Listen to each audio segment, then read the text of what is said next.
நம்ம கோவில் வந்து பார்த்தீங்கன்னா ஆதி அஷ்டசக்தி காளி சித்தர் பீடத்தில் ராஜ வாராகி அம்மனுக்கு கும்பாபிஷேகம் பண்ணுறோம். வரக்கூடிய 14-15 புதன்கிழமை ஈவினிங் யாக வேள்வி நடக்கும். வியாழக்கிழமை காலம்பர அம்பாளுக்கு கும்பாபிஷேக நன்னாரிட்டு விழா நடைபெறுகிறது. இதில் வந்து பார்த்தீங்கன்னா நம்ம கிருபானந்த வாரியார் தெரியுங்களா, கிருபானந்த வாரியார் மடத்திலிருந்து வள்ளிமலை ஆதீனம் நம்ம சிவானந்த சுவாமிகள், இன்னைக்கு அவர் தான் ஆதீனம். நம்ம வாரியார் இருந்த இடத்துல இன்னைக்கு அவர் இருக்கிறார்.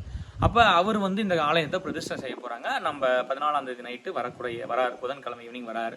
நிறைய ஒரு பெரிய பெரிய மகன்கள்லாம் வராங்க, வந்து நம்பால பிரதிஷ்டை செஞ்சு அவங்க கையினால இந்த பூஜையை நிறைவு பண்ணுறாங்க. அன்னைக்கு மக்கள்லாம் வந்து கலந்துக்கிறது ரொம்ப ஒரு விசேஷம்.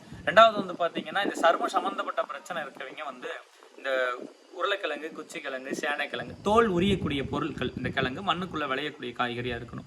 இந்த கிழங்கை கொண்டு வந்து அக்னியில் கொடுத்தா அக்னியில் கொடுத்தோம் அப்படின்னா அவங்களுக்கு அந்த குறைகள் தீருது. ரெண்டாவது கடன் சம்மந்தப்பட்ட பிரச்சனைகள் மர்மமாகவே இருக்குது சாமி, இந்த உண்மை எனக்கு தெரியல.